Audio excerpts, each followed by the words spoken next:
സ്ഥിരമായി എന്നെ കാണുന്ന സമയത്ത് ഒരു സ്മോൾ ബിസിനസ് നടത്തുന്ന ആളെന്ന നിലയ്ക്ക് പ്രത്യേകിച്ച് ഒരു 3 കുട്ടികളുടെ അമ്മ അല്ലെങ്കിൽ ഒരു ഫാമിലി നോക്കി നടത്തുന്നു അതോടൊപ്പം തന്നെ ചെറിയ ബിസിനസ് നടത്തുന്ന ആളെന്ന നിലയ്ക്ക് എന്നോട് ആളുകൾ ചോദിക്കുന്ന 2 ക്വസ്റ്റ്യൻസ് ഉണ്ട്. അപ്പോൾ ഒന്നാമത്തെ ക്വസ്റ്റ്യൻ എന്ന് പറയുന്നത് എങ്ങനെയാണ് ഇത്രയും കാര്യങ്ങൾക്ക് സമയം കണ്ടെത്തുക എന്നുള്ളത്. അപ്പം നിങ്ങൾ എൻ്റെ വീഡിയോസ് കാണുന്ന സമയത്ത് അല്ലെങ്കിൽ നിങ്ങൾ പ്രൊഡക്റ്റും മറ്റു കാര്യങ്ങളൊക്കെ ചെയ്യുന്ന സമയത്ത് ഞാൻ എൻ്റെ എല്ലാ കാര്യങ്ങളും തനിയെ തന്നെയാണ് ചെയ്യുന്നത്. സാധനങ്ങൾ പർച്ചേസ് ചെയ്യുന്നത് അല്ലെങ്കിൽ കസ്റ്റമർ റിലേഷൻ, സാധനം ഷിപ്പ് ചെയ്യുന്നത്, സാധനം ഉണ്ടാക്കുന്നത് എല്ലാം ഞാൻ തന്നെയാണ് ചെയ്യുന്നത്. അതിൻ്റെ വീഡിയോസ് എടുക്കുന്നത് ഞാൻ തന്നെയാണ്, എഡിറ്റ് ചെയ്യുന്നത് ഞാൻ തന്നെയാണ്. അപ്പം ഇങ്ങനെയുള്ള എല്ലാ കാര്യങ്ങളും ഞാൻ തന്നെയാണ് ചെയ്യുന്നത്. പക്ഷേങ്കിൽ നിങ്ങൾ ചിന്തിക്കുന്നുണ്ടാവാം എനിക്ക് എല്ലാ കാര്യങ്ങളും പെർഫെക്റ്റ് ആയിട്ട് ബാലൻസ് ചെയ്യാൻ പറ്റുന്നുണ്ടെന്ന്. പക്ഷെ ഒരിക്കലും അങ്ങനെയല്ല. ഞാൻ എൻ്റെ ഈ വർക്കിനകത്ത് കൂടുതൽ കോൺസെൻട്രേഷൻ ചെയ്യുന്ന ദിവസങ്ങളിൽ പലപ്പോഴും വീടിൻ്റെ ബേസിക് ആയിട്ടുള്ള ക്ലീനിങ് ഉൾപ്പെടെയുള്ള കാര്യങ്ങൾ ചെയ്യാൻ സമയം കിട്ടാറില്ല. എങ്കിലും ഇതിനിടയിലൊക്കെ പറ്റാവുന്ന രീതിയിൽ എന്നെക്കൊണ്ട് സാധിക്കുന്ന രീതിയിൽ എല്ലാ കാര്യങ്ങളും ചെയ്യുകയാണ് ചെയ്യുന്നത്. അപ്പം നിങ്ങൾ കാണുമ്പോൾ ഒരിക്കലും കരുതരുത് ഞാൻ എല്ലാ കാര്യങ്ങളും പെർഫെക്റ്റായിട്ട് നോക്കി എൻ്റെ ബിസിനസ്സും നോക്കുന്ന ആളാണെന്ന്. അങ്ങനെ ചെയ്യുന്ന ഒരുപാട് സാധിക്കുന്ന സ്ത്രീകളുണ്ട്, അവരെയൊക്കെ ഞാൻ അപ്രീഷിയേറ്റ് ചെയ്യുന്നു.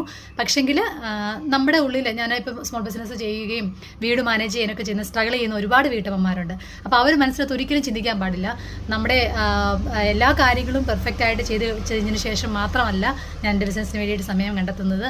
ഞാൻ ചില കാര്യങ്ങളൊക്കെ എനിക്ക് ചില ദിവസങ്ങളിൽ പെർഫെക്റ്റായിട്ട് ചെയ്യാൻ സാധിക്കാറില്ല.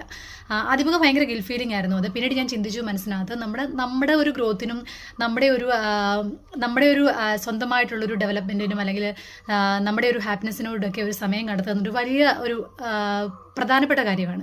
നമ്മൾ ഹാപ്പി ആയിട്ടിരിക്കുന്നത് അനാവശ്യമായ ചിന്തകൾ ഒഴിവാക്കാൻ, നമ്മൾ എൻഗേജ്ഡ് ആയിരിക്കുമ്പം അതിൽ നിന്ന് കിട്ടുന്ന ഒരു ചെറിയ വരുമാനം അല്ലെങ്കിൽ അതിൽ നിന്ന് ആളുകളോട് ഇൻട്രാക്ട് ചെയ്യുമ്പോൾ കിട്ടുന്ന ഹാപ്പിനെസ് ഒക്കെ എനിക്ക് വളരെ വലുതാണ്.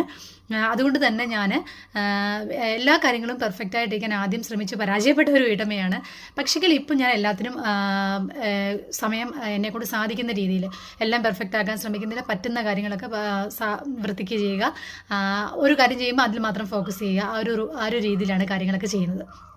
രണ്ടാമത്തെ കാര്യം ആൾക്കാർ ചോദിക്കുന്നത് സോഷ്യൽ മീഡിയ പ്ലാറ്റ്ഫോമുകൾ നമുക്ക് നന്നായിട്ട് മാർക്കറ്റിങ്ങിന് വേണ്ടി യൂസ് ചെയ്യാൻ പറ്റുമോ എന്നുള്ളത്. ട്രസ്റ്റ് മീ, സോഷ്യൽ മീഡിയ പ്ലാറ്റ്ഫോമുകളാണ് എനിക്ക് എൻ്റെ ബിസിനസ് ത്രൂ മുഴുവൻ നടക്കുന്നത്. Instagram, YouTube, WhatsApp status, Facebook through വഴിയാണ്.